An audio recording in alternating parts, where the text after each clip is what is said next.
going to give you 10 rules for profitable self-discipline. These are rules of my own making. They're very homely, some of them, but they'll be very helpful. And number one is keep cool when other people get hot. I know you can agree with that one, but I'm not so sure that you'll always live up to it. We're inclined, all of us, to get hot when the other fellow gets hot. Say angry things when the other fellow starts saying angry things. I was in the home of the president of a big electric power company one evening when there came a storm, and he called up one of his head men to go out to take care of an emergency that happened as a result of that storm. It was on Sunday evening.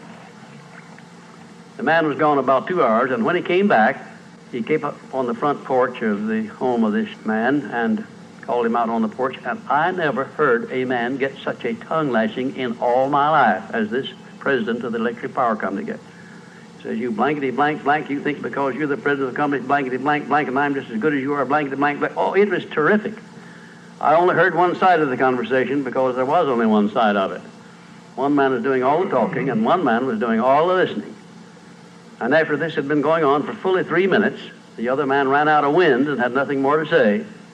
He was mad, you see, because they'd called him out on this stormy night. I heard the president close the door, and he came back, and he just smiled and said, why, the man was a little bit hot, wasn't he? That's all he said. A little bit hot, wasn't he? I expected any moment to hear fists begin to fly out there. But you see, there was a man who had risen to great heights of achievement financially, and he had done it by self-discipline in every respect. And he didn't propose to allow a workman who had been temporarily unbalanced by his anger to throw him off balance and make him stoop to that level. He just didn't propose to have that done. And you'll notice when you get into an argument with anyone, and you're apt to if you don't watch yourself, that if you just remain silent while the other fellow is blowing off his top, he finally gets to the point where he's got no more top to blow off. Then if you want to get in a few words of your own, that's a mighty good place to do it. It's a mighty fine thing if the words that you get in are not the kind of the words you've been hearing. In other words, if you say something back kind in return, it's far better for the other fellow and far better for you. It shows you to be the bigger of the two persons. Now, anybody can get mad and blow his top because of what somebody does or says, and that's happening all the time. But the truly big man, the man who is in charge of himself, he doesn't allow anybody to draw him down to that level of a street brawl or of an argument in harsh words unless he wants to do it. And if he's truly a big man, he doesn't want to do it. Number two, remember there are 3 sides to all arguments. We ordinarily think there are 2 sides to all arguments, but they're not, they're 3. There's your side, there's the other fellow's side, and then there's the right side, which is usually about in the middle of the 2 viewpoints. Remember that when you get into an argument with the other fellow. Don't assume that he's always at fault. Maybe you're partly at fault too. Maybe neither one is totally at fault. The chances are, in all of the arguments I've ever heard, both parties were partly to blame in one way or another. I have never yet heard an argument where one party entirely was to blame, although I suspect there are such arguments at times. Number 3, never give directives to a subordinate when you're angry. If the matter is urgent, then cool off quickly. Number 4, treat all people as nearly as possible as if they were rich relatives from whom you expected to be remembered in their will. Now that's a good one. That's a honey. That is a honey. If you just do that, treat all people as if they were rich relatives from whom you expected to inherit something at their death. And you can do that. You know, if you had a rich relative that had $1 million he was going to leave to you, or you suspected he was going to, it wouldn't make very much difference what he said or did. He would never throw you off balance. You'd never talk back to him, would you? Of course you wouldn't. You'd be quite silly if you did. Keeping quiet for $1 million seems to me to be a very easy price to pay. Number 5, look for the seed of an equivalent benefit in every unpleasant circumstance with which you meet, no matter what the unpleasant circumstance is. Make it a point to discipline yourself so that you look for that seed of an equivalent benefit, and you start looking in connection with the circumstance. Don't wait a week or two till you've all worked yourself up about it. Start right in where you stand. It'll lessen the blow. It'll lessen the hurt of the wound, whatever it happens to be, if you start looking for that seed of an equivalent benefit. And number 6, learn the almost forgotten art of asking questions and then listening to the answers instead of getting the other fellow told off. It gives you an awful lot of satisfaction when you're angry to get the other fellow told, doesn't it? And the temptation is very great to do that. I know, because I've been there many times. Don't do it. Be bigger than that. Listen to what the other fellow has to say, and then when somebody makes a statement that you're not sure about, learn to ask this one question. It's one of the most important questions in life. It'll serve more purposes than any other short question that I can think of. When somebody makes a statement that you're not sure about, or that you doubt, or that you question, ask a 4-word question. How do you know? And then wait for an answer and see him squirm. Oftentimes there is no answer. People make wild statements that they can't back up. And instead of getting into an argument and making an incident out of the matter and getting yourself worked up into an argument, let the other fellow stew in his own fat by putting him over the barrel. But that question, how do you know?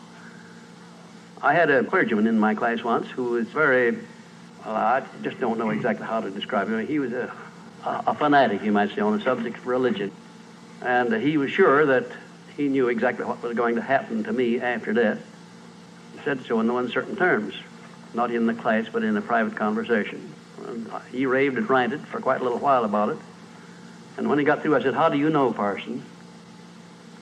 And that really put him over the barrel. He said, that's the way I feel about it. That's my faith. I said, well, now, having belief and faith is one thing, but having evidence is something else again. How do you know what's going to happen to me after I die? I don't know, and I doubt that you do. How do you know? Well, he never did give me a satisfactory answer. There are a lot of questions that come up in life in connection with which, if you'll ask that one thing, how do you know, you'll find that the other fellow will be off balance, and you don't need to make an incident out of what he says. You don't need to get mad at what he says. 7, never say or do anything which may influence another person without first asking yourself this question: will it benefit him or hurt him? And if it will hurt him, don't do it. Don't say anything or do anything that would hurt another person under any circumstances, no matter how much he may deserve it. Exercise self-discipline. Don't do that, because if you hurt another man, you're going to hurt yourself 10 times as much, at least. Because that hurt will come back on you. I don't care who you are nor what circumstances you're working under or living under. If you hurt another person, you will be hurt 10 times as much.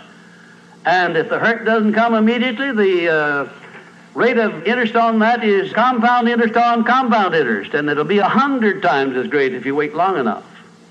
Because everything that you do to or for another person, you do to or for yourself. There is no escape from that. That's just as much a law as the law of gravitation, which everyone understands. You know that if you stepped over the top of this building, no matter what your mind was or what your belief happened to be, if you stepped over the top of this building and violated the law of gravitation, that you'd hit the ground and you'd die in a very few seconds. And this law, which brings you back that which you send out, is just as inevitable, just as inexorable as the law of gravitation or any other of nature's laws. Number 8, learn the difference between friendly analysis and unfriendly criticism. Then decide which you wish to live by in your relations with others. Now, friendly analysis is one thing and is welcomed by most sensible people. I don't object to friendly analysis of anything that I do, even though it's very unfavorable. If it's friendly analysis, I like it, because I can improve by it. But if it's unfriendly criticism, very obviously unfriendly criticism, and not analysis, well, then I resent it. I wouldn't be human if I didn't. How can I tell whether it's friendly analysis or unfriendly criticism? How would you go about telling? A lot of ways you can tell. You can tell by your relationship to the person who's making it, whether it's friendly or unfriendly to begin with. If it's an enemy, obviously I discount it right off the bat, because you almost know it's going to be unfriendly criticism. I can tell also by the tone of voice in which he does it, by the manner in which he does it. Because a man who engages in unfriendly criticism generally uses a few epithets along with it that clearly indicates that he's biased. If you have self-discipline, you're not going to be influenced by that kind of a person. And number 9, remember that a good leader in any calling is one who can take orders as cheerfully as he gives them. And number 10, last but not least, remember that tolerance in human relations is just as important as tolerance in the operation of mechanics.